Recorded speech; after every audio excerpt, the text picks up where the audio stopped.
you walk through the valley of the shadow of hell, you will realize that there is something ahead. Something that lurks behind the dark veil. A veil that is beyond our own comprehension.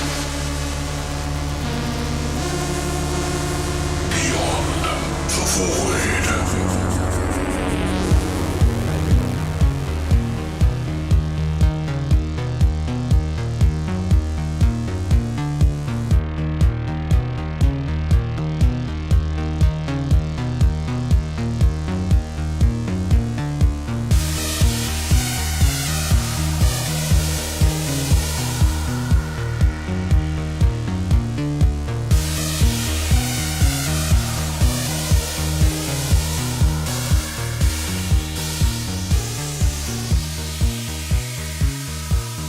What's up, guys, and welcome back to Beyond the Void Horror Podcast. Right, it's another holiday edition of the Beyond the Void Horror Podcast, guys. Ho, ho, ho. We're just knocking them out of the park. We're going to do another week next week of a couple of movies, too, and today we're actually going to be doing our GravePlots with a Christmas twist. Holiday edition. Yeah, holiday edition, yeah. That's pretty good. Yeah. So we're going to be doing the GravePlots here in a little bit, but how have you been? Good. Yeah? Have you doing anything seasonal? Holidays? Doing anything seasonal? Christmas? Dun, dun, dun. No. Not really, I guess. I mean, just like the usual shit. Just decorating shit at work and getting ready for the holidays at work and work parties and more work and work, and I hate everything. But no, it's good. I'm just getting ready for my anniversary next week. Oh, yeah. So, yay. Booyah. Bow, chicka, wow, bow. That's pretty good. So how many years? 6, right? No. What is it? We'll be married for 3 years. But you've been together for 6. For 4. Oh, am I really off? Wow. Yeah, a little bit. I don't know. Feels I like can't even snow, keep so. track of where I'm at, what day of the That's week okay. it is. Really. Mouse has to remind me. I mean, I know our wedding anniversary, but I don't know like our dating anniversary. Like I always forget. Yeah, Christina's the one that knows that with Mouse us. knows that shit. Yeah, well, It's she's- reverse for us. Yeah. I'm the girl and I should know, but I don't. Actually, I think she even remembers like when we first started dating. So does because we Mouse. count that one too. Yeah, so does Mouse. We don't celebrate it, but you know. I'm, Here's a candy bar. Shut the fuck I'm up. fucking retarded with that stuff. So I'm like, I did, I remember the wedding day, but it's on my finger, so it's kind of hard to forget it. So I'm like, that's why I put it there. By the way, guys, just so you know, for this Thursday, we're going to be talking about 2 movies. We're going to be talking about The Saint, or Sint, or Saint Nick. It was called Saint Nick in North America. It was called Saint in Europe, and then it was called Sint in like... It's native Netherlands. Yeah, Netherlands. So, and we're also going to be talking about A Cadaver Christmas, Yes. which was a pretty interesting flick. Not terrible. Don't want to divulge too much now, but just wanted to give you guys a heads up in case you guys wanted to watch them.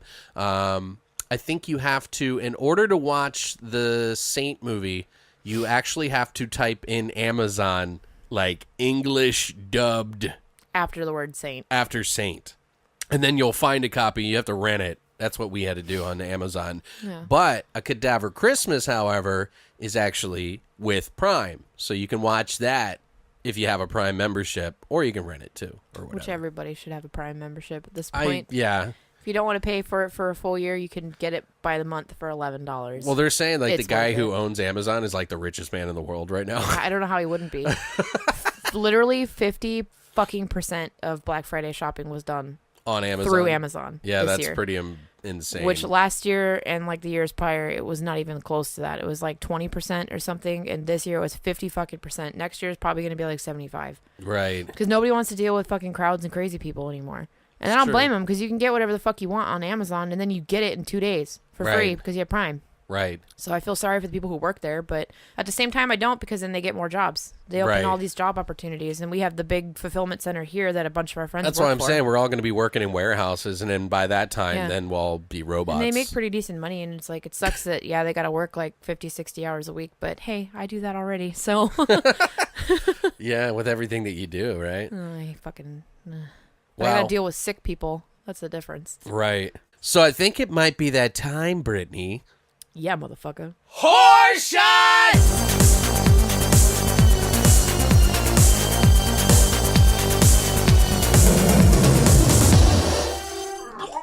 All right, guys, so we're back, and we're going to be doing our horror shots today. We're going to be basing this, as we always do, off of one of the movies that we watched. We usually try to. Or both, if it fits. But yeah, if we can mix them together, but I'm kind of enjoying just picking one and making it for it. It works better that way. I think so. Like, if someone's actually a fan of the movie, they might actually really appreciate that, instead of mixing two, because it's like...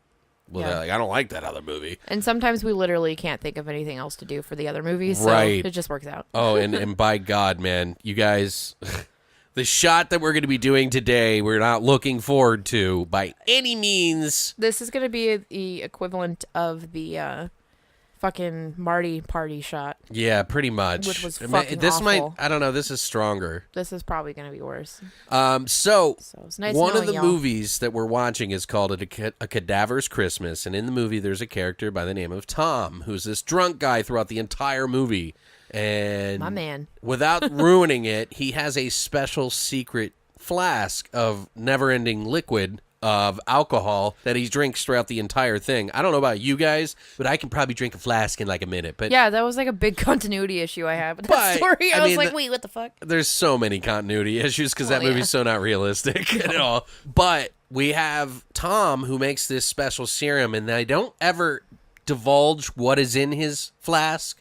But just knowing the character and kind of what he is, I kind of figured that we might just use bottom shelf liquors and mix like 3 together into one toxic case of horror shots for you guys. So we're going to be calling this one Tom's Special Sauce from A Cadaver Christmas. So the ingredients in this disaster are... Regret? And we're not even going to tell you. Just want to get the shittiest of each. So this is a cheap shot for you guys. You could just get the shittiest of whatever you can. So we're using bottom shelf tequila, bottom shelf like rum, and bottom shelf whiskey, and you just put them all together, and you feel a lot better. I don't know about that. And also the final ingredient that we put in it was fruit punch. Also, That was my request, y'all. Yeah. Because I was like, this is going to be disgusting. Help me out here. So you try to do one part of each pretty much if you can. The fruit juice is really just pointless. You don't have to do it. But we just tried to figure out what Tom would have in his drink. So I have a vagina. I was like, no. to Tom and janitors worldwide, We salute you. we salute you. Cheers.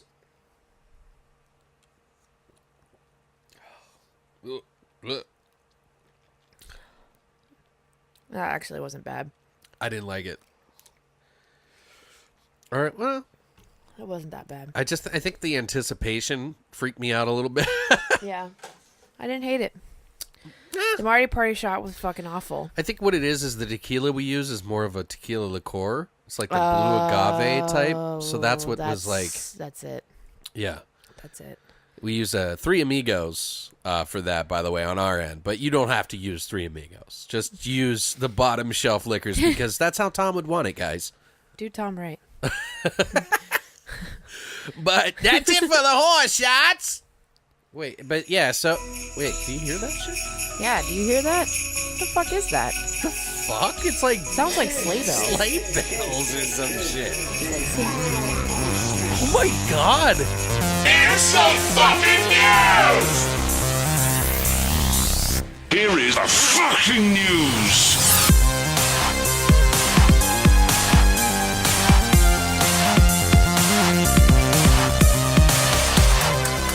So, for those of you that don't know, Santa had to get a part-time job for, He fell on hard times. yeah. He's now working in the Amazon. He only works fulfillment one center. day a year, guys. Give him a fucking break, right?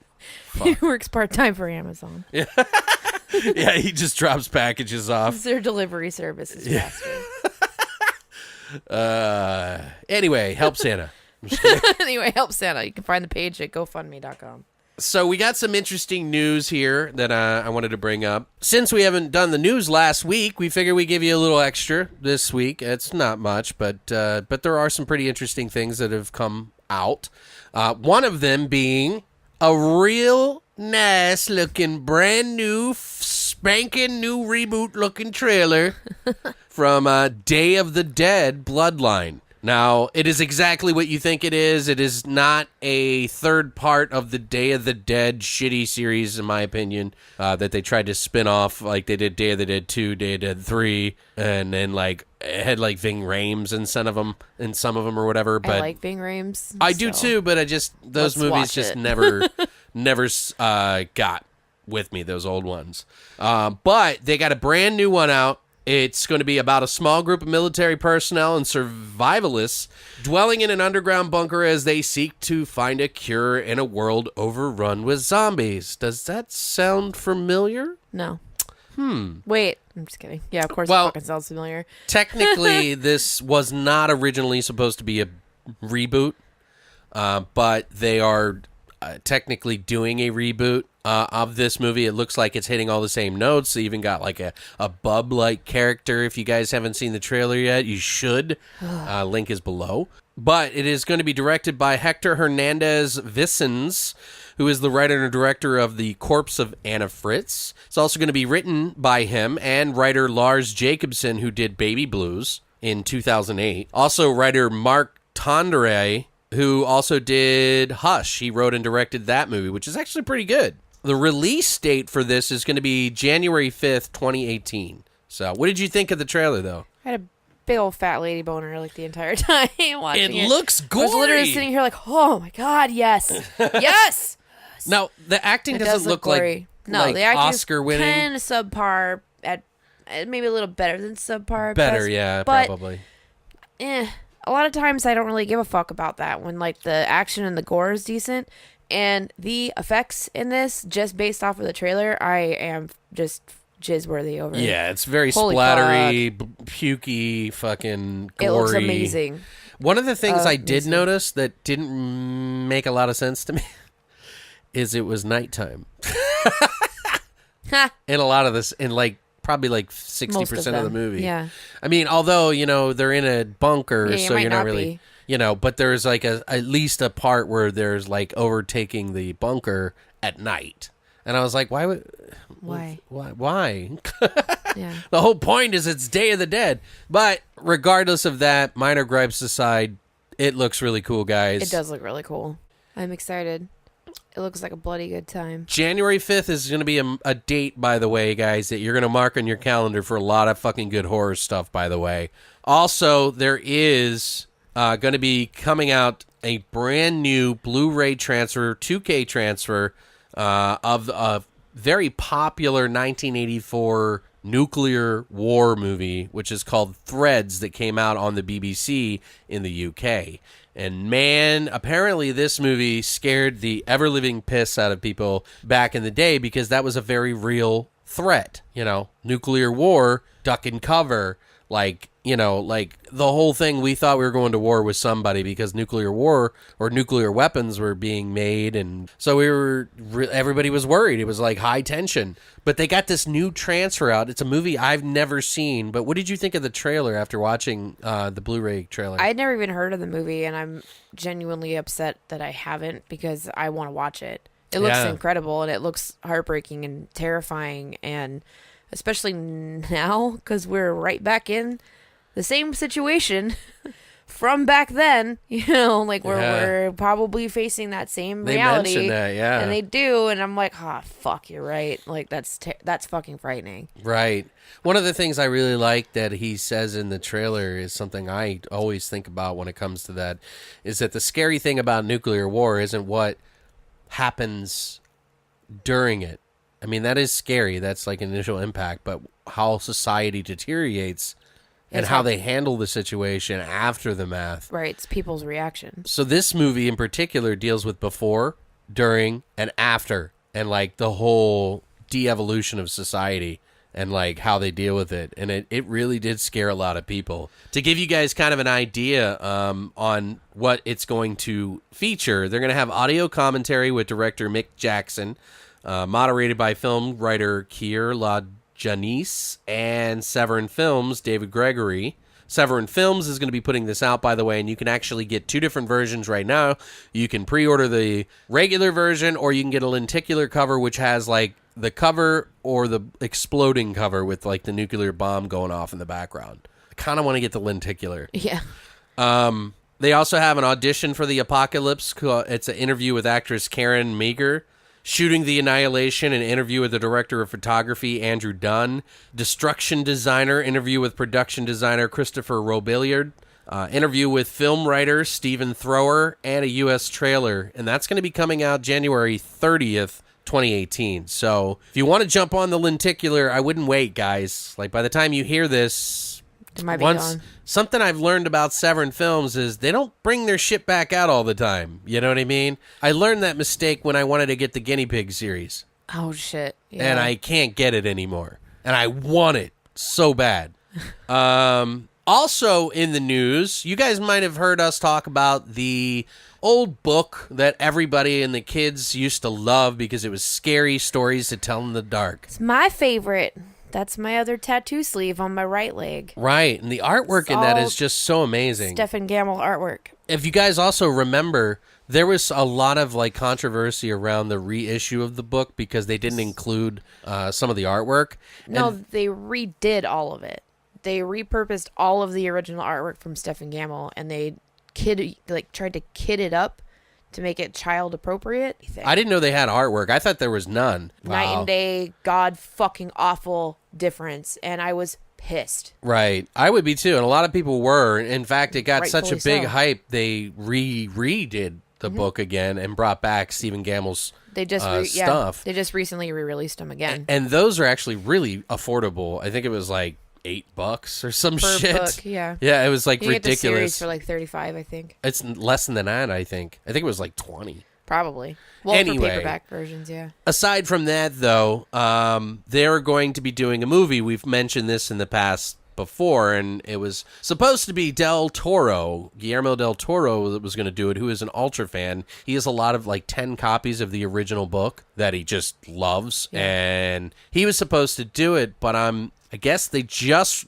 released this news as of Thursday of last week that the Autopsy of Jane Doe director Helmer Andre Overdahl is actually going to be doing the movie. Now, there's a couple of things that I think about. They didn't go into details in the Deadline report about this or anything, but I kind of have a feeling that there was a budgetary restraint because you can imagine that Del Toro probably doesn't come cheap. No. And Overdahl is probably a new hot gun on the scene. I personally loved The Autopsy of Jane Doe. I think he had a really nice aesthetic to the fucking movie.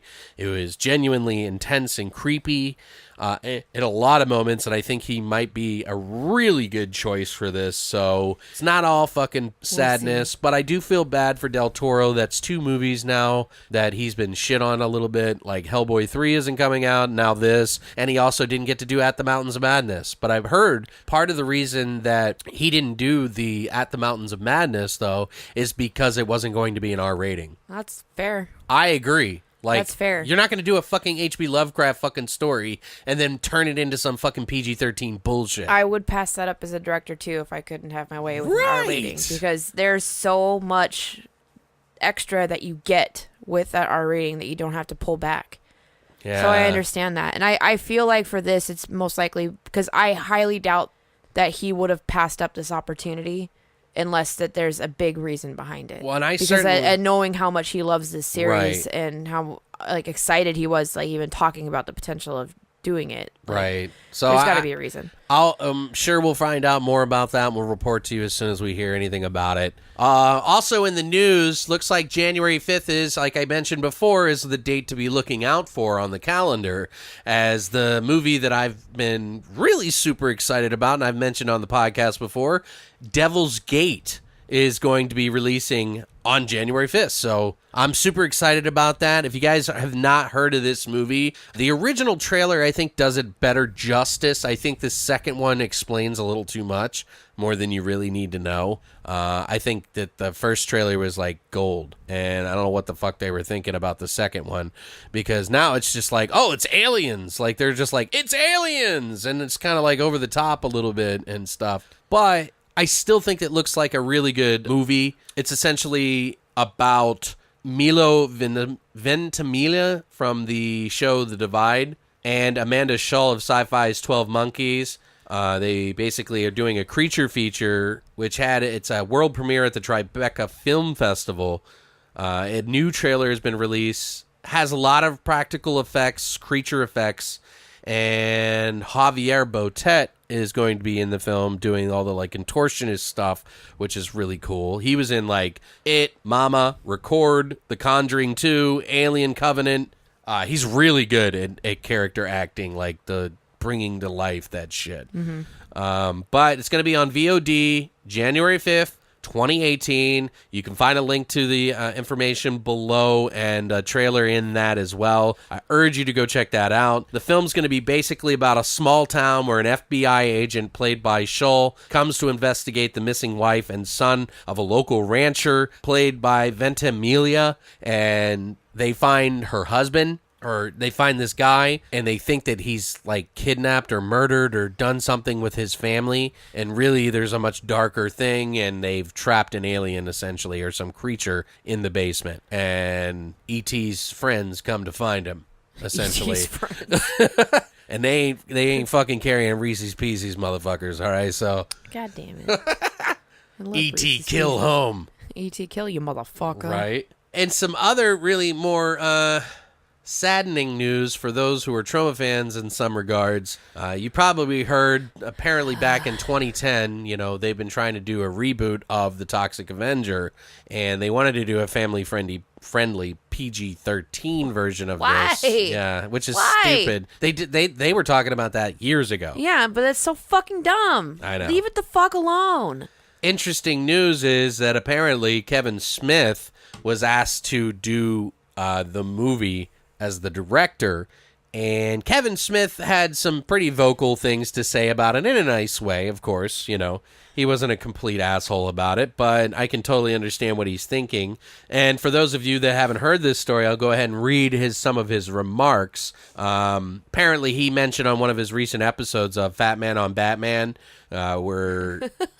Yeah, I know. I love him. Yeah, when he was asked about receiving notes from producers and executives about this, Smith replied, "I don't really deal in that world that much anymore. I don't have to sit with people that are corporate and have interests to protect. Like, I'm in the Walrus movie phase of my career." The last thing, and it wasn't even a big deal. It wasn't like, I'm outraged. Somebody asked me, hey, man, you got the Toxic Avenger, and we're going to remake it, do a reboot, and hey, you're from Jersey, and I always kind of dug what Lloyd Kaufman and the Troma people do. It was right in Jersey. I remember seeing them on the news all the time. Hollywood Motion Picture in New Jersey, right here at Troma. And Toxic Avenger was insanely well known, so I always respected the Troma world and the Toxie franchise. So I was like, all right, I'll go down that rabbit hole a bit and see what it's what. And we parted ways fundamentally on the budget, because I was just like, part of the charm of the Toxic Avenger is that it was made for $2. If you're going to do it again, don't spend a lot of money. But they were like, no. This is a $35 million budget movie. Jesus. And I was like, it's a fucking remake of the Toxic Avenger. The guy in a tutu with a bad makeup job. Did you see the original? Yeah. What are we going to spend all that money on? So right then and there, I'm clearly not on the same page. In my head, if I needed to see a Toxic Avenger remake, it should be done in the spirit of the original. Instead, they were literally trying to start a franchise, Marvelize it like everyone, and stuff like that. And I'm like, I don't know if you guys saw that movie, so I just quietly stepped away. I understand what they were going for, but I would never want to see that version of the movie. It would be like somebody doing a $35 million version of Clerks. Why would you bother? Right. And I have to agree with him fair. on that. Yeah, that's fair. But that's it for the news.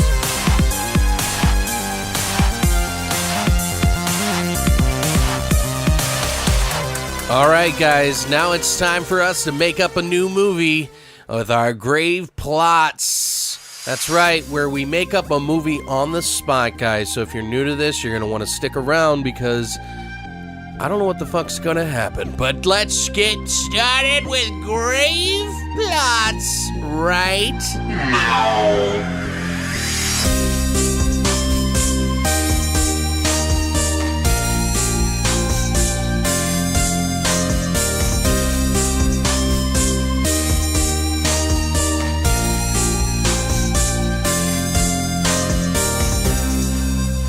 All right, guys, so now we're back. We're going to be doing our GravePlots with a twist, a Christmas twist. Jing, jing, jing, jing. Holiday version. Yay. I said something else earlier, but I don't remember what I said. Yeah. Holiday edition. Holiday edition. There it is. Yeah.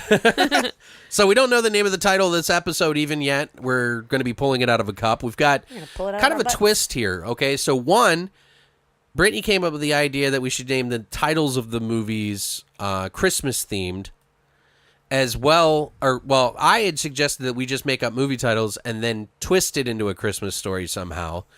She said, well, let's just make Christmas movie names that are horror movies and then just make a Christmas horror movie. And I was like, okay, well, let's add an extra element. So if you guys were here when we did Hell's Wrath or Hell's Rage, that's what it was, with our buddy Warble from the UK and Patrick, we took another cup and we pulled out little fucking little utensils, things that we could add into the movie that we were making up to make the story interesting. If you're not familiar with what GravePlots is, what we do is we make up movie titles, we put them in a golden skull with diamond eyes, over $8 billion worth, by the way. It's don't ask how we got it. Right. Then we make these titles of these names up off the top of our head and put them in there, and then we try to weave a story, kills, characters, like tagline, like the works of a movie within about 30 to 45 minutes, guys.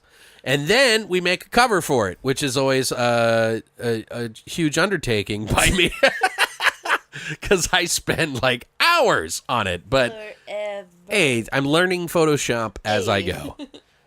So I drew last time, I'm pretty sure. You did. It's my turn. Okay. It better be my fucking movie in here, by the way. It's not gonna be. I don't even remember what I put in there. So it's your turn, Brittany. I'm so excited. Yeah. I'm so I think there's excited. some take a drink.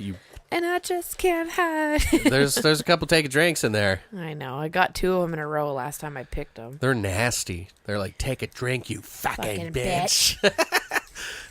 Oh. Is it? It's one of mine. Oh, my God. It's called Ho Homicide. Yeah. I like it.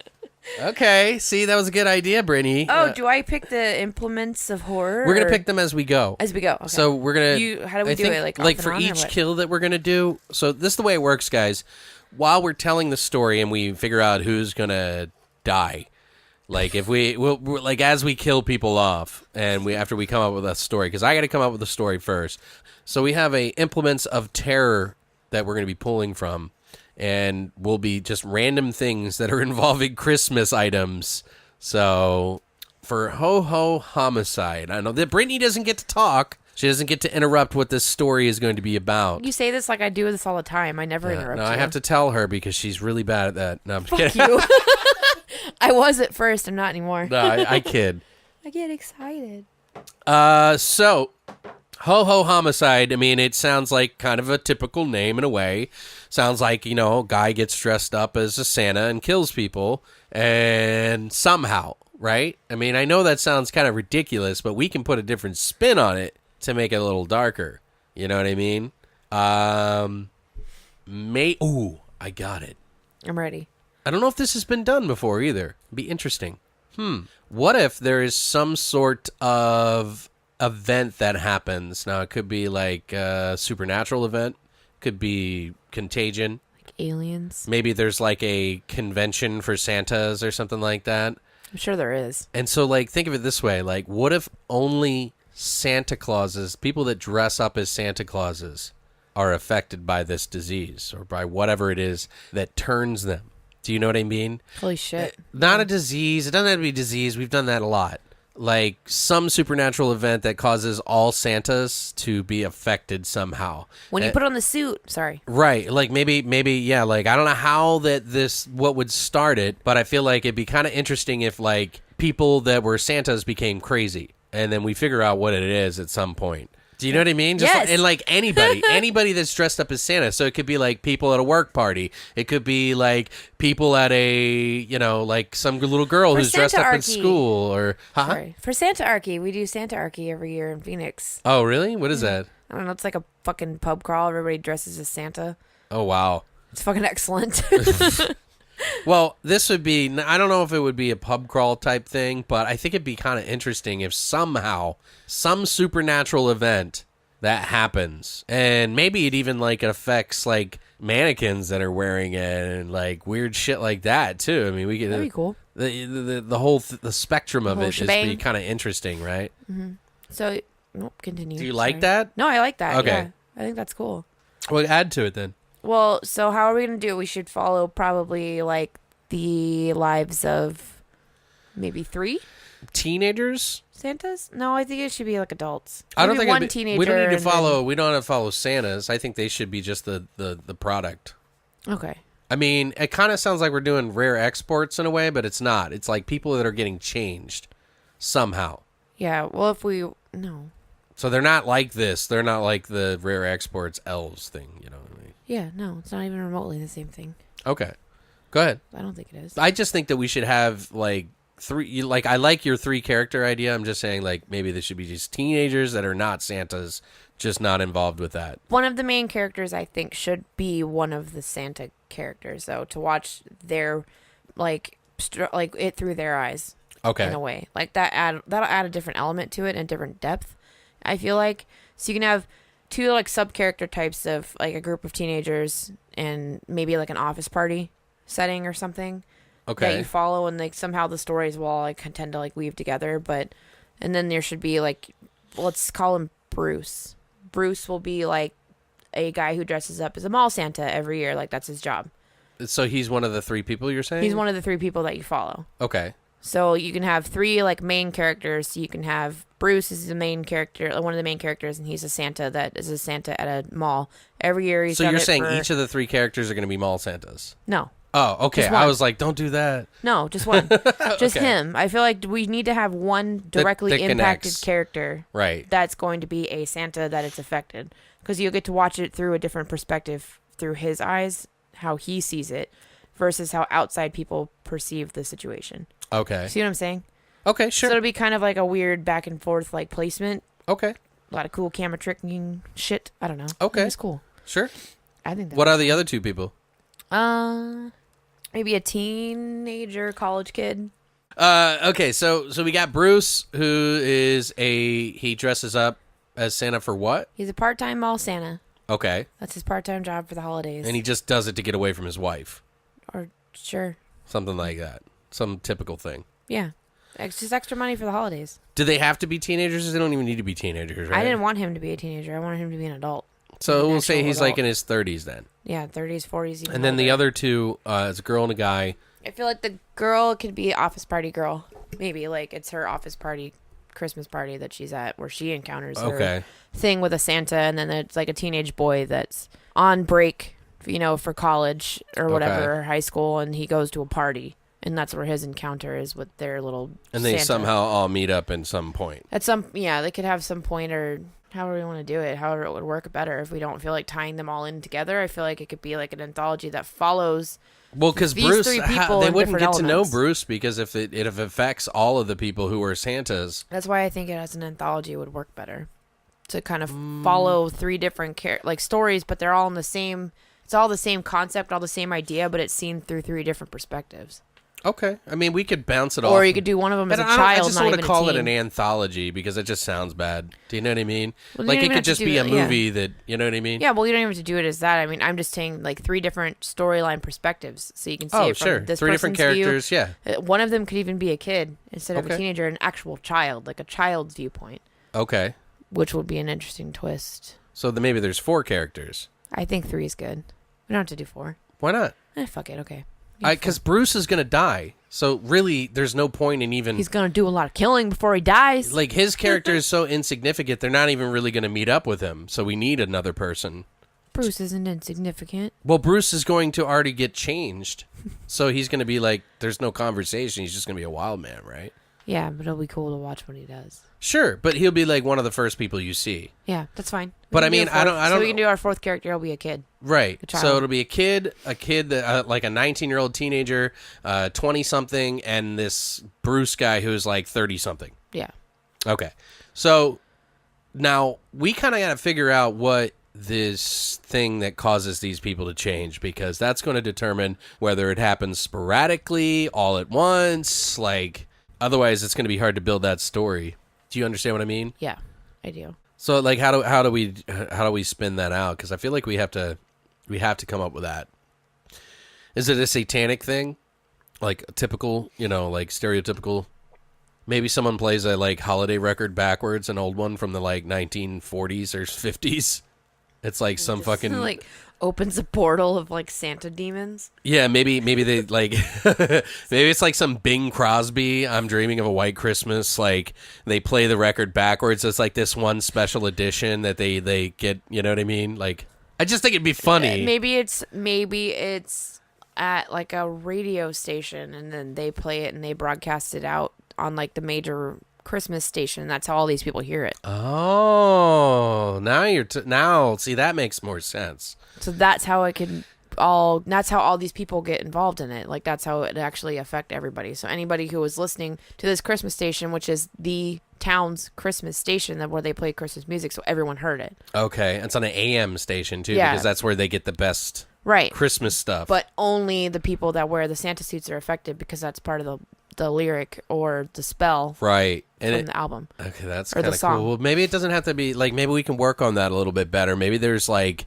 they play Bing Crosby backwards. Somebody does like as a joke in a studio. I feel like it should be a joke. Yeah. Like, it's not meant to. They don't know what they're doing. Right, like some like intern at the fucking radio station is like drunk at their party and they starts playing it backwards. Or like, remember that old fucking Maybe they don't even realize they're recording. right? That'd or be that they're kind of live. funny. So okay, so is the DJ going to be an integral part of this? No. Or I are you feel just like going to it's hear a- him in the I background? feel like it's a throwaway character. Now, do He gets everything kind of started and going, but I don't feel like he needs to be an integral part. who would be a good story. DJ person, like a famous actor that Like, we could put in there? Ooh, that'll be good for a cameo. Right, yeah. Like, they kind of did the similar thing like that with Christmas Horror Story. Yeah. Where they had fucking, what's his name in there? Captain Kirk, whatever his name is. William Shatner. But they kind of did something similar like it. But this is completely different. I didn't really even like him that much in the role, to be quite honest. That's But kinda who do you weird. think would be a good DJ that like a cameo? So a good disc jockey DJ. Maybe Kevin Smith? That would be funny. No, but it's got to be a little more edgier, like, kind of person, I think. Let's see. Ooh, what if it's who did Rescue Me? Oh, I love him. Oh my God. Jesus fuck. Dennis Leary. Dennis Leary. I think that's a good DJ. Dennis Leary would work. Dennis Leary Well, is the cameo DJ. He is in that like rock star show now too, Sex, Drugs, and Rock and Roll. So Makes sense. But yeah, he's kind of an edgy dickhead, and he's got like these like girls and like people in the fucking studio, and like one of them is like some sort of like punk rock metal chick, and she plays the fucking Bing Crosby backwards on the which live is area. his character in fucking Sex, Drugs, and Rock and Roll. Basically, he's like a fucking rock star that refuses to let go. And it's Really? great. Sorry, but yeah, that would work really well. Actually, Okay. it speaks true to the type of character he plays now. Cool. So he's like having a party over the airwaves. Like you kind of just like see into his little world there. Maybe does the movie start out that way, or do we have like a little bit of introduction into each one of the characters? Little bit of subtext introduction into each character. And all these different parties and stuff. Yeah. Okay, and then like he's on the air, and they do. Maybe the party that the girl's at is that party. We got to start naming these people because it's going to get so really maybe confusing. the party that Helen. Okay, so Helen is the 20-something. Yeah, the holiday party or the Christmas party, the work party or whatever. I'm trying to think of. I can't think of the. She's name. at a work party. Yeah. The work function. So Helen, 20-something, work party. Maybe that's you got the work party. Bruce, who is a part-time mall Santa, and he's where? Wait, what? He's at the mall. He's at work. Oh, he's actually at work. So this is at like 9:00. That'd be 9:00. It'd be like 7. I picture this at night for some reason. Yeah, so 7 or 8. It doesn't have to be like that late at 9, but like office party is perfect for it to be, and you can't be too late because the little kids can still be up. Okay. Should this take place 7. on Christmas Eve or what if Christmas Eve is perfect? So what if you see some of him working and it's like kind of the intro to these people's lives, and then the next like thing you do is everybody's getting ready for the Christmas Eve party? Yeah, that's fine. Is that what it is? That works. So now he's like drunk Santa, you know what I mean? Like at a regular party with other people. Oh, yeah. You see what I'm saying? Like, I don't want to do it like right at the mall and stuff. Like, but that's prime homicide time. Yeah, I mean, I guess you could, yeah. Because he could actually, a good character introduction into each individual character in that moment would be Ooh, what if he's him working and they're bringing people to see him? Right. Like they're doing this special thing where he has to stay late and he's like, they're making me fucking work like on fucking Christmas Eve. I just want to go out and party or whatever. And it's like all this like crap going on, but then he attacks people there. Yeah. So then you got Helen at that party. Who's dressed up there? Because everybody that's dressed as a Santa, guys, is going to be affected by this if they hear the music. Maybe her boss. What does she do? Let's think of what she does. What does she do? Is she working like an ad agency? Maybe she's PR? No, she's an assistant manager. Assistant manager. She works. There's like 4 assistant managers. Okay. And they're all fighting over to become another manager because they need to have 2 managers now for 2 different groups for some corporation or whatever. And so their boss is making them dress up like Santas or elves or something like that.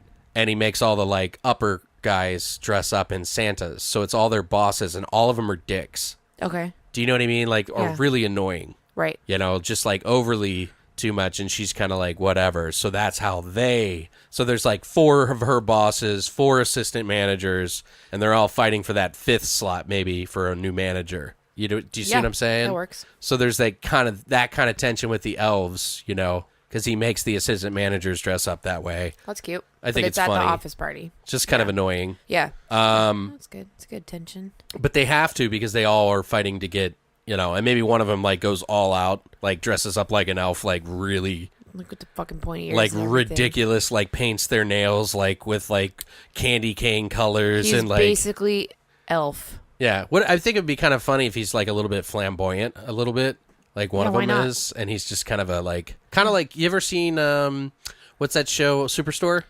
Yeah. What's his name? I love that fucking the Filipino store. guy that's like not from the country. Oh my god. Kind of like that in a way. Like he's kind of underhanded like that. I hate my life that I'm not going to remember his But you know what I mean? That guy. I love that show. Yeah. So now we're just kind of piecing this together, guys, so that we can kind of like run with it, like, because we're just setting up the pins and we're going to knock the fuck down, okay? So we got Helen, 20-something, bosses. She's an assistant with 3 other assistant managers, 4 managers who were dressed up like Santa at this work Christmas party. Then you got Bruce, who's actually a mall Santa. He's actually having to stay on Christmas Eve for those doing this special thing. It's like probably a department store that's like really popular, or they're doing some like big giveaway, big sale something thing. Yeah, and he's really pissed off about it. He doesn't like it. So we got this other teenage boy, right? Maybe he's just kind of like a misfit kind of kid. Let's call him Ralphie. Ralphie, okay. So Ralphie he's kind of like a punk kid. He likes to rap Like he's like a rap. He wants to be a rap artist. The punk kid that wants to be a rap artist. Well, I mean punk, as in like a punk ass. Like, oh, okay, yeah. not punk. Like, but yeah, he's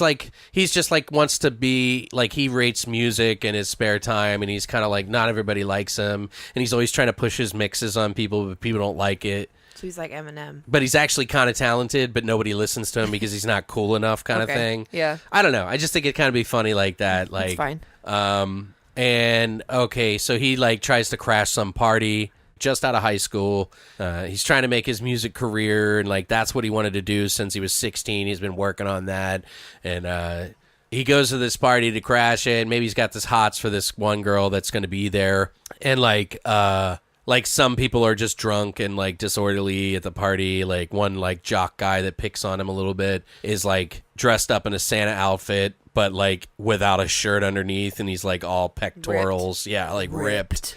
Yeah, so like he's like really buff, and he's like wearing like this kind of sexy Santa outfit, I guess. Oh yeah. You know what I mean? Yes. And then like there's with a banana hammock instead of pants. And then you get a couple of girls at the party who are like wearing slutty Santas. Yeah, slutty Santas. Maybe the kid actually goes to the Bruce's thing.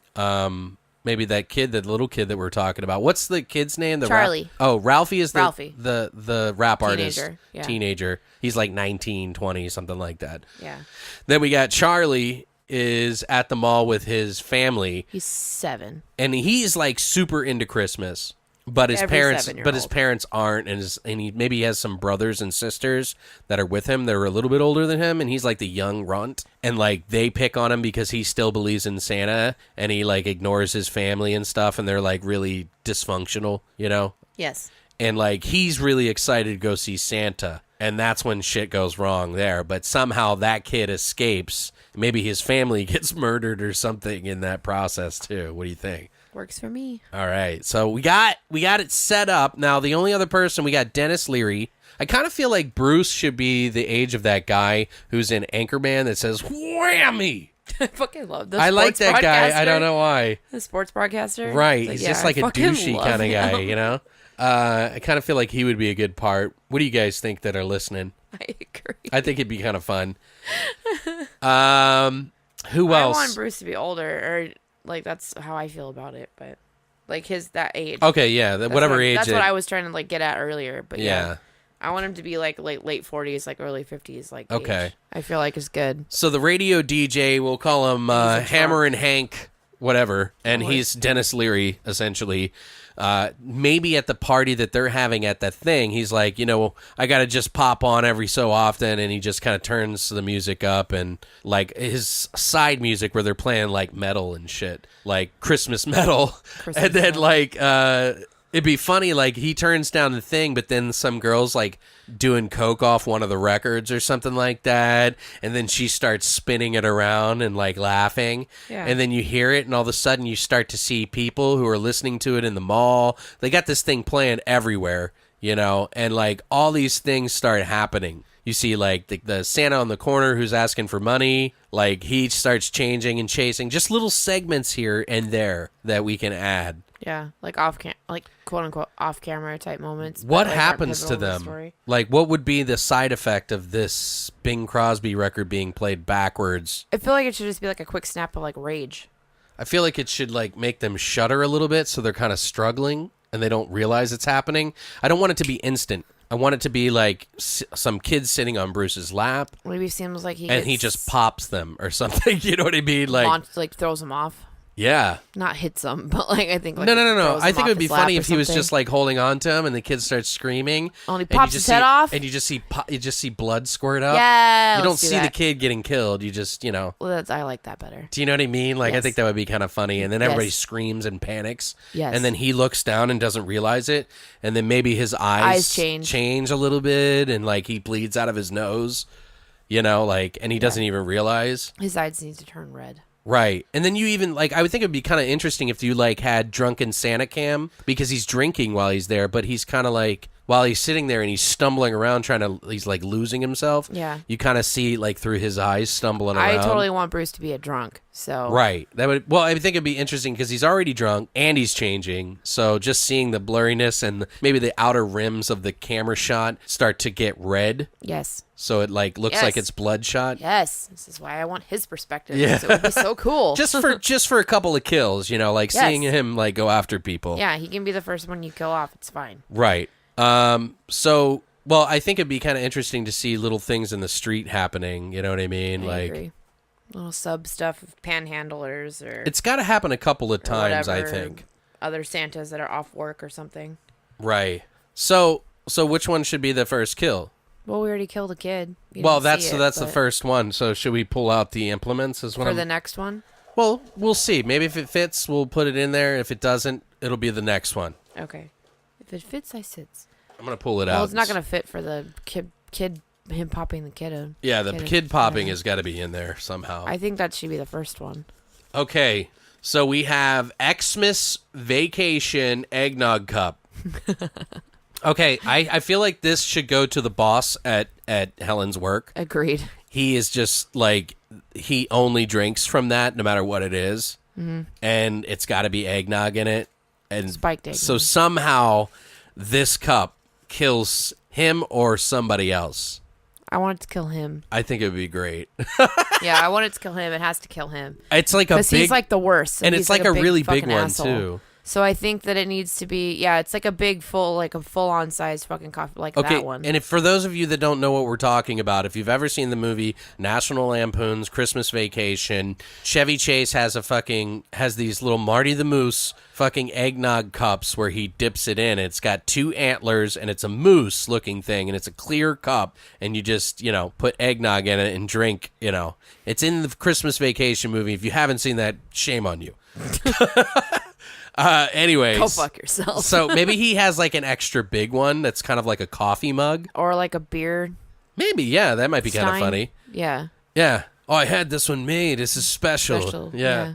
And he keeps talking about it like through the whole party. So like it kind of bounces back and forth between all these characters, guys. So just envision that while we're talking about this. We're going to go through each of the characters and build it up. And then we'll figure out where they all kind of meet in the middle. So Helen's like annoyed by the boss, right? Her direct boss, because she's the assistant manager to him. Eggnog Cup Man. Yeah, Eggnog Cup Man. We'll call him Robert. Robert. That's a good name. Robert is like just a douchebag. He's actually kind of a cheery individual, but he's kind of like throws his power around a little too much and thinks he's way more important than he really is. That kind of guy. Yeah, that kind of guy. So what happens? Like, what do you think? So it's like Office Christmas Santa, right? Like they're a little hired Santa. Well, there's 4 bosses, remember? Oh, no, but then he'd just be one of the first ones. So they're all playing this music and they're listening to Bing Crosby and then it starts playing backwards. But then he would kill someone with the cup because he's a Santa. Well, maybe he's just hanging on to it. And like, what happens? So like, they're not like zombies. I don't want to make them zombies, but they do bite and try to kill people. It's more homicidal. So I just want them to homicidal. Yeah, they don't rage. need to eat people. No, I don't want them eating people at all. Perfect. Okay, good. They just want to kill people. It's just rage. I want them in homicidal rage mode. That's it. Okay. So, yeah, I mean, he doesn't have to kill with the cup, but I definitely think he needs to die by the cup. He needs to die by the cup. I don't think he needs to kill by the cup. So maybe I don't know. I got an idea. Okay. So maybe there's like a part earlier on in the party when you get to know these characters a little bit and how Helen has to deal with him. Like, he's like, here, honey, can you go fill that back up with some eggnog for me? Hey, thanks. You're doing a really great job here. Go ahead and fill that up. And anyway, folks, as she's like, maybe someone asked her, like, oh, what do you do in your spare time? And it's like a moment where they actually give a shit about her. And she goes to say, and he interrupts her because she's getting the attention now. Right. See what I'm saying? Mm-hmm. And so, like, she hands him the fucking cup. He hands her the fucking cup, and she gets pissed. Yeah. And she spits in it or something. Yeah, and then it's gonna be when she comes. I feel like when she comes back to give him his refill that he asked for, that she's like spit in or pissed in or whatever the fuck. Maybe she just dips. Maybe she just picks her nose and then sticks her finger in it. Maybe that's when she sees him killing someone.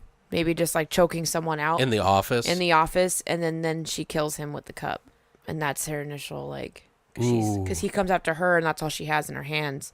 So she like hits him over the head with it and like disorients him, and then he comes back at her again, and she has a big broken shard in her hand and jabs it into his neck. What does she fall? Like he pushes her back as he's going to attack somebody when she walks in his private office, and then he's on top of her like choking whoever it is on the ground, and then the glass, the Marty the Moose cup fucking gets shattered. It's a big one, but it can still, she uses the horn, one fucking horn, like you said, and stabs him in the neck like that. Yeah. And he doesn't have like superpowers or anything like that. No. They're just like super rageful, but they're not, yeah. Yeah. They're just sinners now. Yeah, they're or not something. indestructible. Yeah. Some sort of ancient curse. Yeah, but they can still die like a normal human. Okay. They're not indestructible. I don't want them to be indestructible by any means. Okay.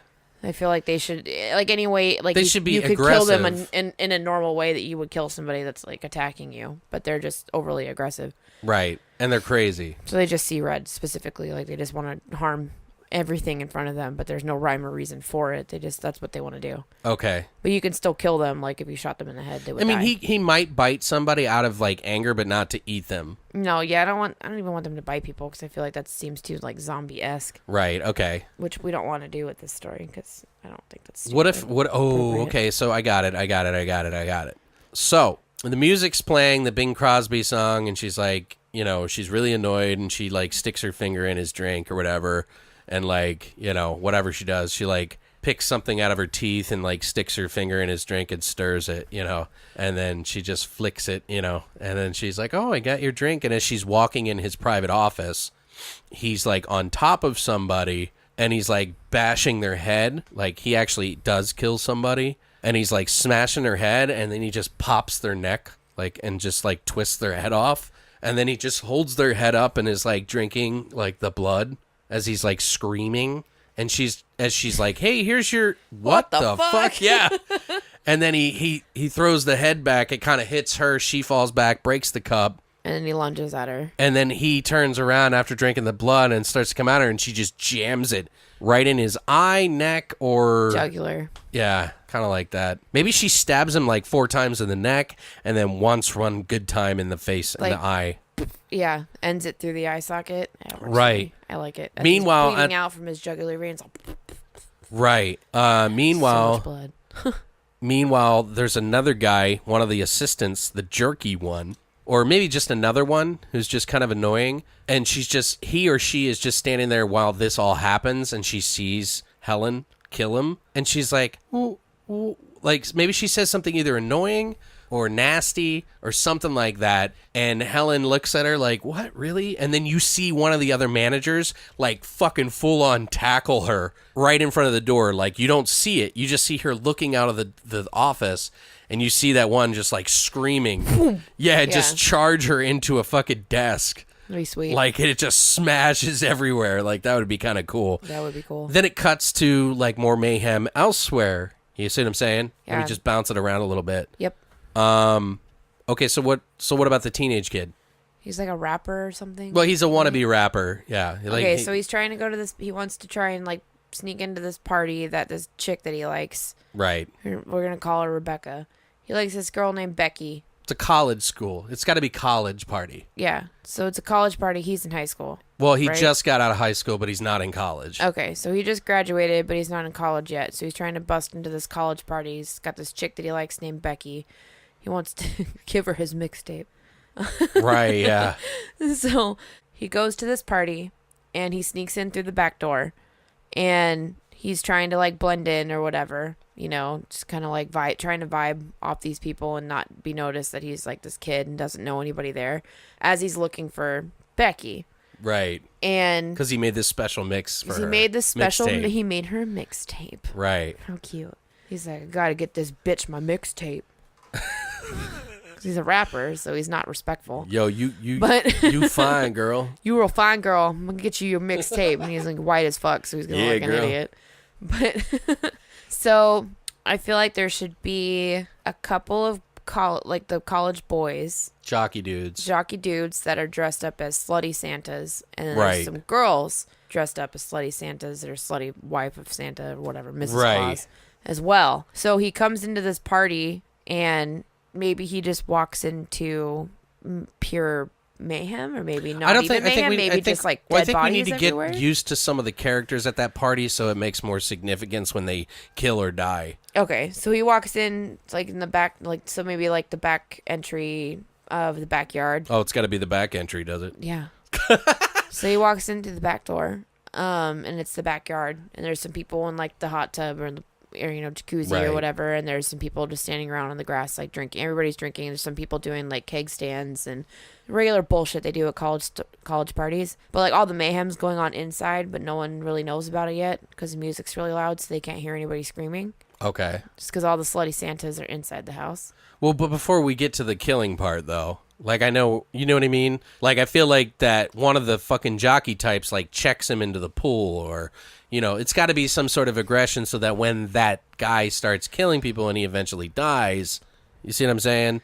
Like we got to build that character just a little bit. One of the jockey Santa dudes like shoulder checks him and knocks him into the pool, and then he falls in with her mixtape and it gets ruined. Or mix CD. Mix CD, whatever. Whatever. Same thing. I don't want to say mixtape. That just seems weird. Maybe he It's did. a thumb flash drive. Right. Mix flash drive. Well, maybe he did do it on a fucking tape. But I just don't want it to get ruined. I feel like a mixtape would be cool. But I want it to get ruined when he falls in the pool. I want her to tag along with him, and then he gives her the tape. At the end? Yeah, but she dies anyway, sort of thing. Okay. Like this like real tender moment where he's like, she's gonna listen And to then it finally, stabs her in the face. and or then something. like Yeah. she just gets like yanked or something. You Yeah, that know, works. You know what I mean? It's just, Okay, that'd be kind of a so- little fun thing, So then he makes it on something that's not going to get destroyed when he falls into the pool. right? Or he drops it Right. before Okay. he falls into the pool. So he gets shoulder checked by one of the fucking jock Santa dudes. Falls into the pool. Let's say he made her a mixed CD and drops it before he falls in the pool. And then Yeah, he's about to go talk to the girl, and that's when the guy checks him into the pool. So like it's extra embarrassing. Right. Pretty much. But she actually notices him and then comes up and checks and see if he's okay or whatever. And, Right. and then they start to have like a stupid conversation, and then that's when shit goes down. Okay. And they start seeing like some blood spray on the fucking like sliding glass door or something on the inside Yeah, of like the house. Ryan, Todd, and like Yeah, because you're gonna hear the song "Come On" right. on the radio in the background, which is playing in the house. Maybe it's just in the house. Yeah. Yeah, which is playing in the house. You're going to hear little subtle hits of it as they're having a conversation. So the viewer kind of knows what's about to go down, Yeah. but they don't. I think it'd be kind of interesting too if there were some Santas that weren't changed and they don't realize, you know, and then when they walk in and hear the song or something like Right, that. they're coming, like outside, nothing's happened to them, but as soon as they go inside towards the end of it, then that's when like they change too. Right. Yeah, that'll work. There's got to be some way that it gets played on loop somehow. He's fucking the metalhead chick that played it. He's fucking her on top of the stand or whatever. And as it's recording it, it Yeah, like hits it loop. just He keeps hits hitting the a loop loop button. instead of He's like, oh, we'll changing just hit the songs. loop button. He doesn't even realize that it's like playing backwards. Yeah, he's trying to fuck her or whatever during the whole scene. That's easy. That's easy to fucking Okay, solve. cool. So, well, that's an easy problem to fix. They're gonna fuck, and he's like, "This can do my job for me," but doesn't realize it's only one thing that's loaded Okay. to play, which is that song backwards. Okay. So now we got the Charlie kid who is at the mall with Bruce. He sees the popping, you know, happen, and you see through the drunken evil Santa killing like a mom or something like that. Maybe it's like some tough dad tries to stand up to him or I think something a like tough that. dad's perfect. Yeah, like that seems like kind of funny. Hey, who do you He's think drunk. you are, You can tell buddy? he's drunk or something. Yeah, and he just like fucking like hits his bottom palm of his hand Just throw it. right into his fucking nose. Oh, yeah. To shove it up into his brain, and you see it go like his nose up a little bit, you know, so it's all like, and then blood just pour down and stuff, and he just falls back, and then you see people scream and shit. But Charlie has to have some dialogue with his family that we talked about a little bit so that we can build that up, and that's when they all kind of escape and run to somewhere. Maybe it's his asshole dad that gets killed. Oh yeah, huh? But then we have to have an introduction with Charlie and his asshole dad. And is mom there, or is it just asshole dad and Charlie? Maybe his mom and dad are arguing. Charlie's mom time. and dad are arguing. Yeah, and dad's an asshole and whatever, and then he's the one that starts this altercation with the mall Santa Bruce. Well, before that, like, there's got to be some banter between the kids and him, like his brothers and sisters. So, like, you know, maybe you like start the story off with him driving in the car heading to the mall, and they have this conversation. You see one of them making fun of him, like, oh, Charlie still believes in fucking Santa.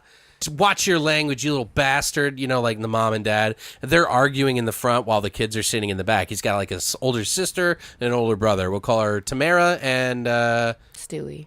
And Stu. Tamara and Stu. Whatever. So Charlie is the youngest, Tamara is the oldest, and Stu is like the in-between kid, the middle kid. And he's like flicking him in the face. He's like, "Oh, Santa gonna come fucking save? You gonna get so excited to see Santa, you idiot?" You know, and he's like, "Stop!" You know, like he gets really picked on a lot. You're gonna be on the naughty list. Yeah, yeah, that'd be funny. That would be perfect. Did you know that Santa actually kills people when you're bad? Have you been bad this year because you haven't treated mom that good? You know, like stuff like that. And so he starts to kind of like that, just like that kind of foreshadowing a little bit. Yeah, perfect. But then they get to the mall and like the kid wants to like the kid's like kind of like are waiting in line. And he's like, "Mom, can I go?" Like fucking Stu's like, "Can I go to fucking look at the video games or something? Because this is dumb." Can I go to GameStop? Yeah, like. And then he like flicks him one more time in the face, and the parents are still arguing and stuff like that. But they see like one of their friends there, and that's one of the kid's parents, and the kid that pops, and that's when they see that happen. So the kid pops. One of the dads of the tough dad comes up. He shoots him in the fucking nose with the palm of his hand. All this mayhem starts to happen. Maybe after he kills him, he goes running after his brother Stu, like at the GameStop, which is right behind him, and like tackles him into the like stands and stuff like that. And then he's like trying to get away, and he's like trying to hit him with stuff, but like the guy's just like trying to like breaks one of his arms or something like that. And then like you just see blood splattering up on the window. It doesn't really show it. Yeah, because I guess you can't really show him killing a kid. Right. You know what? I'm okay with that, but most people aren't. Do you know what I mean? Like you just tastefully, as tasteful as you can be. As tasteful as you can be. Yeah. That's fair. Then like the parents are still arguing. They don't even realize shit's going on. Like people are screaming and stuff, and they're just screaming at each other as it's like building up behind them and everything. And then they see Stu, and they're like, "Where's Stu?" And then like he's like trying to like what's his name? Charlie, trying to get his sister and his mom and everything like that. And then the guy like grabs a fucking pen and just stabs like the mom in the face or something like that. It's like, Chris, shit's going crazy, but how do we do? I was like, I want to pick a thing. Yeah, we got to pick a thing here. I was like, let me pick. How does he kill the mom? Kill someone. Yeah, how does he kill the mom? What is the implement of terror? So Bruce kills Charlie's mom. This is so dumb. Okay, so Bruce kills Charlie's mom with Grandma's ugly sweater. So he's gonna kill an old biddy before he kills her. Right, he rips the shirt off. So he rips this fucking stupid fucking ugly Christmas sweater off this old lady, right? Right. Maybe he throws her off the fucking second story balcony because they're on the second floor. He throws her off the balcony and she hangs by, I don't know. Oh, no, maybe. Yeah, maybe you're right. Maybe it's on the second floor when all this happens. Yeah, so he throws old biddy grandma off, but like he rips her sweater off first or something and then uses the old biddy's ugly sweater to choke out Charlie's mom. It'd be funny if the Santa or was... is she wearing it? No. I like what you said. I think that's perfect. I just think it's funny if he wraps it around his hand so it doesn't hurt, like the crazy Santa now, and starts punching people. Bruce starts punching people as he's like running towards like his mom. Oh yeah, and then he strangles her with the ugly sweater. And then he just does some like cool like karate move where he wraps the sweater around her neck. Yeah. And then just turns around and throws her over the balcony. Oh, yeah, and hangs her there. Right. That would be sick. Just flips her into the fucking Christmas tree or some shit. That would be badass. Yeah. And she ends up the star on the Christmas tree. Right, yeah, like she just fucking, like her neck gets broken immediately. I like it. Yeah, I think that's pretty fun. Perfect. Okay, so. It's perfect. Charlie, we got Charlie, Helen. Bruce is dead. Well, he's crazy now. He's not dead. He's crazy. So who's the other? What's the other guy? Ralphie, the rapper. The rapper. Yeah, we call him Young Ralph. Ralphie the rapper. That's his rap name. Wannabe girlfriend Becky. Young Ralph. Yeah. Little Ralphie. Young Raph or some shit like that. Did we even discuss how they were going to kill people at the party where Raph was at? Well, Yeah, we said we saw just inside the house. We just saw blood spraying all across the sliding glass door or whatever. But and that one, then we transitioned it into Charlie's story. Okay, so one of the so now we go back. Well, yeah. So one of the people come running out. Okay, one of the crazy Santas. By the way, everyone that's killing is a Santa. Just to be clear, it's gonna be a slutty girl Santa this time that comes running out of the house, and she's all crazy. Yeah. Right. Okay. So I'm doing an implement of terror. What is it? So it's going to be a yard baby Jesus nativity. Yes, that's perfect. She can grab it on the way. Maybe people are trying to escape the party as the two slutty girls, the two slutty Santa girls and the two slutty Santa guys, jocks, are like killing people in the inside, and they're having this touching moment where Ralphie and the girl, what was her name? Becky are like having a moment, like talking, and like there's music outside, so it's kind of covering up the sound of the screams and shit like that. But maybe like you see inside at one point where they're like just killing people, and he's like, I've never felt so fucking alive, and he's like just like snapping people over his knee. Oh, I have a good idea. And one girl's like, oh yeah, well fuck you, and she stabs somebody in the throat. You know, that'd be cool. Somebody tries to get away though, is what I'm getting at. They try to get away and run out the front door, and there's a nativity scene outside the front of the house, right? Because it's like, I don't know why, but it's Christmas. Yeah. Why wouldn't there be one? So she runs out and chases that person and just fucking grabs the baby Jesus and then starts killing, like smashing their face in with the baby Jesus. I was going to kill Becky with baby Jesus. Oh, I don't think that not yet, because she should follow along, because remember, he's got to get her the mixtape and she's got to hear it. There's got to be a bonding experience. Okay, yes, I was gonna say someone gets their head smashed with a baby Jesus, so that works. Perfect. Yeah, and then they lick the baby blood Jesus off smashing. the baby Jesus. Yeah, the girl that kills. Yeah, I think that's good. Okay, so now like there's mayhem and somebody breaks out a window out the back of Ralphie's at the party, and they have to escape together, and they jump the fence, him and Becky, and he's like holding her hand. He's like, "I'll fucking we gotta get out of here," you know, and she just runs with him, and they like try to run through the neighborhood. Now you don't realize this, but they live in this area that's kind of like suburban, but also like kind of like near some businesses and stuff like that. So they're all kind of like within the same distance of each other, and they all meet up at this one place that they think is a safe spot. Did they all just go to the mall? Yeah, why not? To make it, like a Dawn of the Dead situation or whatever. Yeah. And it'd be funny if like they're like, well, where do we go? And she was like, they're like running, and they're like, well, the mall's right there. Maybe we can hide in there or something like that. He's like, lots of space, plenty of places. But aren't there fucking mall Santas there? Like, or what? I don't know. Or maybe they don't realize it yet. No, they've all probably gone home by now. Yeah, and then they show up at the mall. That's when they meet Ralphie. They save his life somehow. Who's saving Ralphie? The Becky and... Or no, I'm not Ralphie. You mean Charlie. Okay. They saved Charlie's life. So Ralphie and Becky. Okay. Makes sense. Yeah, so maybe like the mall Santa has wreaked havoc, and some people have gotten away and running out of the mall while they're running in there. And Bruce is like wreaking havoc on... whoever he can come into contact with. Yeah, pretty much. And he starts, you see this slow motion thing where he's chasing after Charlie, and like Ralphie has to do some quick maneuver and like fucking, does something to Bruce. What does Ralphie do to Bruce? Yeah, we're going to have to pull a thing out to see. Hang on, I got to open this very tightly compacted piece of paper. It says drink, mofo. I don't have nothing left, so I can't drink. I drank my drink. Oh, there's some right here. Well, just take a sip of this. Oof. Oh, that gives me chills watching you drink that.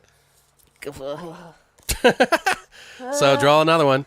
See, this is getting interesting. I kind of like this story, though. I think it's kind of fun. It's really fun. I mean, we could definitely... Obviously, we're going to have to flesh this out a lot. Hollywood, don't you dare steal this. Yeah, you can't... No. Paying us for it. You do not steal it, because we already came up with it first. It's our original idea. Just give us money and we'll make it. Yep. No, it's another one of yours. Really? Is it another one? Drink, you Christmas slut. Why do these always happen to me? Well, we picked your name, so Ho Homicide. Ho Homicide. Oh, this is disgusting. Just take a sip. You're good. It's understandable. Okay, one last time. If I'll let you I'll give you a pass if you get another If one. I get another one, you're drinking it. I think there's only 2 in there, by the way. There was only 2. Well, if it's another one, you're drinking it. Of course, I pulled them both in a row because this is my luck. Yeah, that is. This is my life. God, what the fuck? Oh, what? Garland. Oh, okay. Garland. Okay, who are we killing now? I lost track. What is garland, though? Garland, like the green fake tree shit that you decorate. Like, okay, so my mom used to decorate or use the garland with the lights to wind around the banister for the staircase. Oh, okay, so it's like wire. It's like, no, it's like fake Christmas tree. Yeah, but they have wire in it so you can, like, apply it to things sometimes. You don't have to have wire in it, but yeah. Well, I'm just thinking, if you like, want it maybe... more sturdy to wrap around shit, there'd be like a wire in it. But yeah, you're right. Yes. Okay. Yes, you were correct. So maybe, okay, so I got it, okay. So Ralphie is running in to save the kid as Charlie's getting chased by the satanic Bruce, whatever, the like, rage-induced Santa Bruce. And he's chased, like, you see him in the background, and he gets out the door, and somehow... Oh, okay, he hits him with the trash can, and there's some garland somewhere near, like, a bench or something like that he wraps around his throat, and he's, like, choking him, and he's like, kick him, kick him, kick him. So, like, the Charlie kid and the Becky kid are, like, stomping on his head, like, over and over again, the Bruce guy. They don't kill him, but they knock him the fuck out. Does that make sense? They maim him. Yeah, they maim him. That's fair. Because it just seems weird to kill somebody with a garland. And we've already done the Christmas sweater. Like, yeah. So it's like... Well, if there was lights in the garland, you could somehow electrocute them. Oh. Well, what if they just tie him up? Yeah, they tie him up with it. That's fine. You know what I mean? Like tie it around his hands and his ankles? Yeah, you don't have to. It is an implement of terror. It doesn't necessarily have to kill someone. True. Good point. I can go with that. Rules rewritten. So now we got to go back to Helen. Okay? Yeah, because we've left her alone for a while. Okay, so... There's mayhem going on the thing. She's trying to dial people. And it's her and the fucking annoying guy who's, like, trying to, like, get the spot of a manager that are left. And they're, like, trapped in this room. And she was like, no, I don't want to fucking go out there. And he's like, no, I'm not going to fucking go out there. You go out there. You know, like this argument, kind of fun banter back and forth. You know what, Tom? You're just a fucking kiss ass. You know that? You're a fucking kiss ass. And I fucking hate you. And I hope you fucking die. Well, fuck you. Fuck you, Helen. I hope you fucking die. Yeah. Perfect. That kind of banter back and forth. I mean, we would flesh this out if we could. So they somehow try to sneak out while all like the 3 other Santas are wreaking havoc. What kind of kills can we see just to give people an idea in the office? Maybe one of the Santas is using some sort of office something. Maybe they're drowning somebody in the eggnog. Drowning someone in the eggnog or the fruit punch or in the fucking water cooler. Right. I don't know. Maybe eggnog. One of them's like packing like food into someone's throat. And stuffing fruitcake. Right. Down someone's That'd throat. Be kind of funny. Perfect. Yeah. And like maybe they're on like a 3rd floor of this office building. And, like, one of the Santas, like, chucks somebody into the window, and it just breaks, and they, like, fall out. And, but that would happen as they sneak out. So, Helen and Tom, the annoying guy, sneak out. And as they're leaving, they're like, he's like, wow, that was actually easier than I thought it was going to be. And then you hear, and he just, like, lands in front of them. Yeah. Or he lands on top of Tom and kills him. Oh, I want to kill him yet. Fuck Tom. I feel like you got to have some people that like you care about a little bit or don't care about Tom. He's annoying. Yeah, but I mean, I think it'd be funny if they just did that and then I don't want to kill him off yet. Helen can just be because you got Becky, Ralphie, Charlie, Tom, and her, and then there's this like ragtag group. You know what I mean? So they like see the guy fall, and then he's like, "I'm driving." After like it happens, they look at each other, and he's like, "I'm driving." See, that's why I kind of like Tom's character because he's kind of like, kooky. I don't know, kooky. So then they drive, and he's like, okay, well, where the fuck did we go? Well, we can go to my house. My house is, well, you're living in an apartment. That's not really safe. Like, where are we going to go, you know? And he's like, well, fuck it. Like, go to the mall. He's like, what, do you want to fucking shop at this fucking time? Like, what the fuck is wrong with bitch. you? Yeah. Like, you see people getting attacked on the street, though, while they're driving and stuff. Like, you see the mall Santa, like, stabbing somebody with the fucking Salvation Army stand. Perfect. Do you know what I mean? Like, yeah. And then get up and start chasing people. And he's like, yeah, we're not going there. You know? Yeah, let's move along. And so then they get to the mall. They decided to go to the mall for whatever reason. And this is when they all meet up. Because, like... Oh, it should be a grocery store Salvation Army Santa. What? That's who they pass. Sorry. Yeah, that's what I'm saying. Yeah, and yeah, mall he's Santa, stabbing so I was somebody. Like, wait, but they're going to the mall. Yeah, the Santa is stabbing somebody with a Salvation Army red stand with the bucket.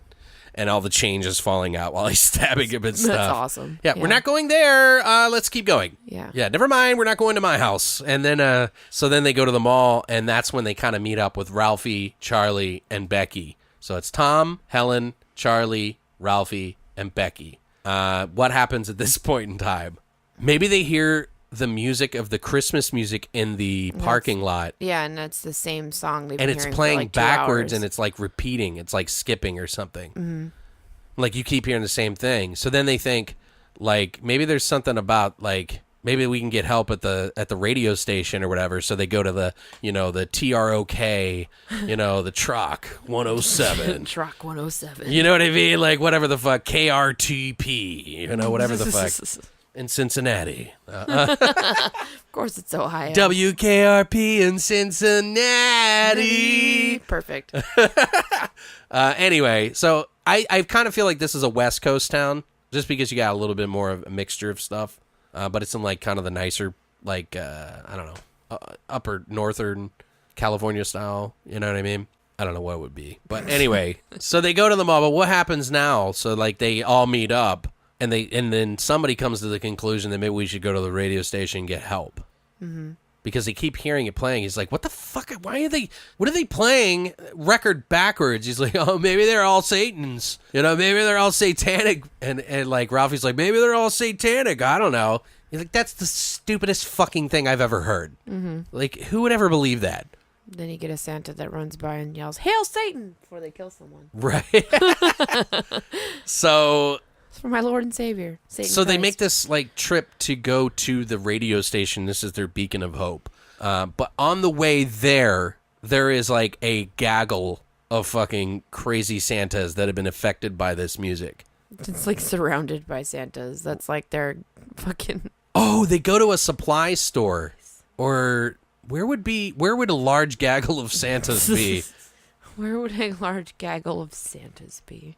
A costume shop. Maybe they go to a hardware store to make weapons. Okay. Do you see what I'm saying? Mm-hmm. Like, I kind of feel to like... make or get them. Yeah, that's fine. Right, like, they have to go to a hardware store, but there's, like... Maybe there's a strip club next door, and there's all the drunken Santas that were drinking in there, and somehow, like... There's millions of dead strippers. Yeah, like, there's, like, this scene... So many bloody tits. That would be really funny. That would be really funny.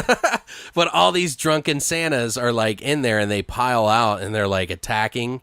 And, like, one girl runs out, and then, like, 2 of them, like, smash into her, and, like, they're working together. But they make all these weapons. They're like, okay, now we got to make it to the fucking Beacon of Hope, the fucking radio station, and get some fucking help. We got to fucking figure this shit out. And maybe they run into somebody in the hardware store that's just drunk and passed out. That's a Santa, and they get all scared. They're like, oh shit, there's a fucking Santa. There's a fucking Santa.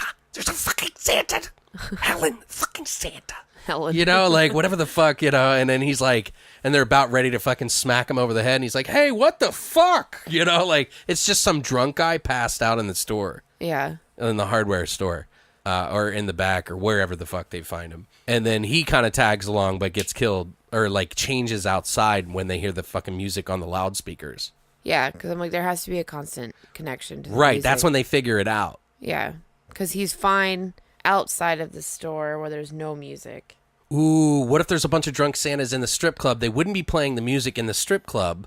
But all the drunken Santas come outside for like a smoke or whatever the fuck it is. There's like 6 or 7 of them or 10 of them or something like that. Like they all met up at the bar and they start changing when they hear the music. And then they have this new guy. He's called Frank. And Frank is like the drunken Santa guy and he's like a piece of shit. And they're like, dude, like they figure out he's okay. So they think he's okay. And like there's like the weird anomaly with him. But then when they go outside the front door, he's like, yeah.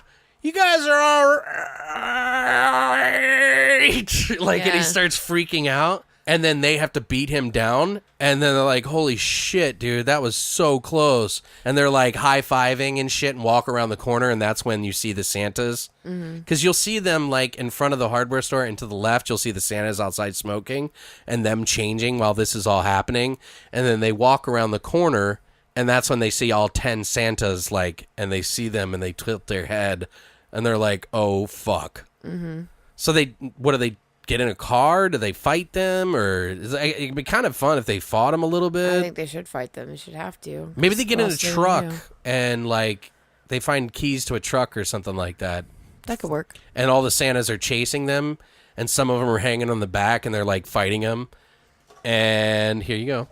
It's your turn. Is it my turn? So one of the like they fight off a couple of Santas. They don't necessarily kill them, but like some of them are really fast and they like hop into the back of like one of them gets in the back of the truck and candy cane. Perfect. So candy cane.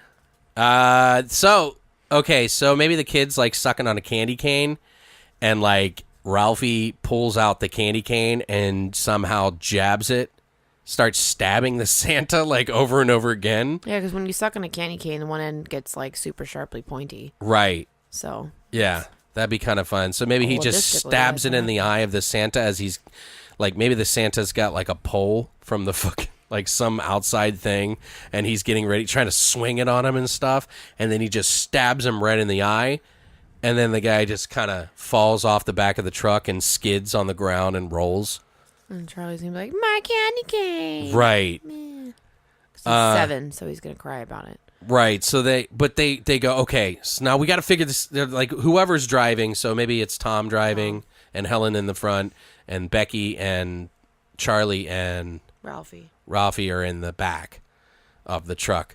And so they're like, well, how the fuck did you notice that? And then maybe they're having a talk in the front and they open the back window thing to the truck. And they're like, guys, did you notice that our new pal Frank changed immediately as soon as he walked outside? And they're like, yeah, I think we need to get to the radio station like immediately because I think there's something up with this fucking backwards playing fucking song.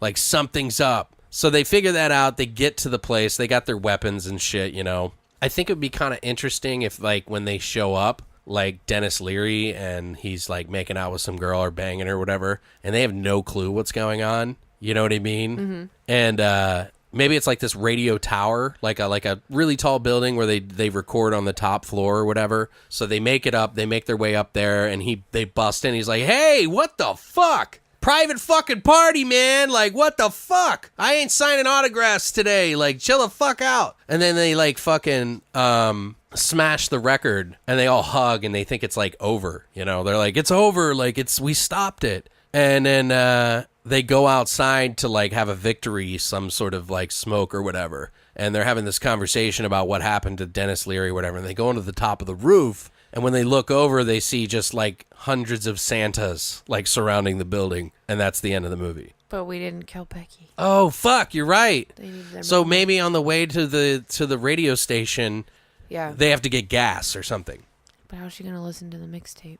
Well, that's where she's about to listen to the mixtape. He's like, they got to pump the gas. They like figure out how to like turn it on. They don't know how to turn it on because they're like, what the fuck are we doing? He's like, can you play this? Just play this. Just put this in real quick. Just put it in. And she's like, I'm really sorry that I never really paid attention to you. And he's like, girl, I made this for you. And he like pops on his iTunes or his Mix phone. CD, girl. Yeah, he like pops it on and then he puts on the headphones and then like, it's like you hear the music louder than anything else in the movie, right? It's just him rapping and shit, and like the beat's about to kick in, and he's like, "Oh!" And then it's like you see like a Santa come out of nowhere in the store, and just like attack her like immediately into a shelf, like, and you see the iPod get yanked out of his hand, or the CD player or whatever the fuck it is out of his hand. Mm-hmm. And he's just like smiling, and she's smiling when it happens. It's all in slow-mo. And then she somehow dies, I guess. Maybe she hits her head on her neck on the thing. What do you think? Yeah, I mean, like the shelf could snap her neck at a fast enough moving pace of getting shoved into the shelf. Yeah, but how do we make that funny in a way? I don't know. I just think it would be funny because we talked about it, like something would come out of the blue while she finally listens to the mixtape and they have that moment. So maybe it just chops her head off. Oh, yeah. Maybe. Ooh. Oh, I got it. Okay, so she's got the old school headsets on because he's using a CD player, right? Like, and it means something because it's kind of retro, and he made this like mix CD for her, right? And she puts on these old headphones, and she's like smiling, and they're smiling at each other, and then from behind, you see her get hit from behind with an axe by a Santa. You know what I mean? And you see the headphones fall off her ears, and then she drops in front of him. And then he's like shocked in horror, like, And then the Santa's like, hey, how you doing? And he's like pulling the fucking axe out of her head. Ho, and he's like, ho, motherfucker. Jesus Christ, these things gets wedged in there. I swear to God. Hey, where are you going? And then he runs and he's like, get the fuck out, get the fuck out. They drive out of the truck with the fucking gas pump thing stuck in the thing, and it rips off. And then they go to the fucking thing. Is that good? Yeah. And that's when they run into him. He doesn't know what's going on. They smash the record. They're all hug. You know, it's kind of solemn and sad. But then they go to the roof of the thing, and they're like, man, what a fucking crazy night. You know what I mean? And they see a bunch of Santas. Do you think that's a good ending? Or? Yeah, I do. Because I feel like maybe they're like, their last little realization is maybe we should have played the song the right way. Right, yeah. Before we smash the record. Oh, what if Tom makes that connection? He's like, Tom. So Helen smashes you. She's like, you fucking idiot. You fucking raised Santa, fucking satanic Santas, you fucking idiot. And he's like, what the fuck are you babbling about, girl? Like, you're not even supposed to be in here. And then when they see all the Santas, he's like, guys, did you ever think that maybe we played the record forward? The regular way? Yeah. Yeah, that this would have fixed the problem that we have. Maybe. And then maybe Helen is like, fuck you, Tom. Yeah. Fuck you, Tom. She throws him off the roof. Yes. Tom needs to die. Yeah, that would be funny. She's like, you know what? Fuck you, Tom. And then she just drop kicks him off the fucking, or not drop kicks him, but like kicks him off the roof or something. Right, like she throws him off, but then like, Santa and then it's like cool music at the end, like really cool music, and she's just walking towards the door, you know, and it's like this like moment, like, like unnecessary. So what's the song they're playing in Office Space when they smash the computers? What about not that song, the one they're smashing the computers to, but Damn It Feels Good to Be a Gangster. Perfect. By Ghetto Boys. Same kind of, from the same movie, or something along those lines at least, at the very least. Just not a die, motherfucker, die. Yeah, not the die, motherfucker, die, motherfucker, steal, fool. I love that song. But yeah, Damn It Feels Good to Be a Gangster. And then it just rolls credits, you know, like, with like, them being surrounded by Santas. What if Dennis Leary, as she's walking, gives her a high five? Perfect. You know what I mean? Like, yeah, bitch. Yeah, that'd be funny. That would be funny. I think it'd be kind of fun. Sounds like a fun movie. I'm sure we could flesh it out, guys. Like, you got to understand, we can't write the entire script in 45 minutes. Like, I dare you to try. Yeah. You know what I mean? Dare you to do it. Yeah, like, I think we did a pretty decent job of fucking hard. of adding some, like, character development. We did really good job of, like, you know, making these different pieces add up at the end, and, like, camaraderie and all that other shit. So now what do we call the tagline for the movie? So it's Ho Homicide, and Santa's here to slay. No, they use that all the time, dude. But I'm being serious. Yeah, there's that one. Yeah, it's got to be something a little bit more unique, you know, like something different, not just like Christmassy. Huh? I don't know. Yeah, it can't be like making a list, checking it twice. It's got to be like, fuck you, Bing Crosby. Just kidding. I think it's funny, though. Fuck you, Bing Crosby. Fuck you, Bing Crosby. Eat a dick, Bing Crosby. Who would have thunk Bing Crosby was a fucking Satanist? The Holy Lord. The Holy Lord. Yeah. Oh my God. I'm dreaming of a something Christmas. Well, isn't there like maybe we could use one of the lines like from the song treetops glisten. May all your days. What is it? Wait. Days are something and bright. May your days be merry and bright. Bright. Yeah, that's the lyrics. We had to look it up. Sorry, guys. All your Christmases. Sorry. Yeah, so maybe it's like may this night be bloody and what's the word? May this night be bloody with fright. Okay. May this night be bloody with fright. Sounds good to me. I like it. I'm done. That's it. It's legit as fuck. Fuck you guys. Fuck you, Tom. Fuck you, Tom. Yeah, well, we named him Tom. Yeah. Damn, it feels good to be a gangster. Fuck you, Tom. So what did you guys think of that? Like I said, man, it's a lot of work doing this shit, man. Like it ain't easy. And if your name's Tom. But it's necessary. Fuck you. I'm just kidding. So, guys, if you enjoyed this, if you like some of the scenes, let us know what parts you did like or didn't like. Like, we love hearing feedback. We do get a lot of people that actually write us and they're like, dude, that would be a great movie. I would love to watch that movie. And that fucking just makes me feel like amazing because it's like, it probably will never be a movie, but we made it and we have the copyrights on here that prove it, that we did it with the date and everything, you motherfuckers. So eat a dick. So if anybody tries to bite us off, you'll be talking to my lawyer. Mm-hmm. No, but seriously, guys, if you've listened and you liked it, please let us know what you liked or disliked about it, what you might have added or changed to it. It's pretty interesting to see what you guys' opinions of and what parts you like. I always love that. So, but yeah, I hope you enjoyed it, guys. We're going to be back on Thursday for a brand new episode. Saint Nick and A Cadaver Christmas. Booyah. In your face. So if you want to check those out before Thursday, get on it. But other than that, guys, thank you guys so much for stopping by. If you haven't already, please check out longlivethevoid.com. If you are on iTunes or any of the applications that you listen to us, thank you for giving us a review there. We really greatly appreciate that. That really goes to help us out a lot more to reach more people and have more fun. So thank you guys. Fuck you, Tom. But we will see you guys next Thursday, so stick around. Stay weird, monsters.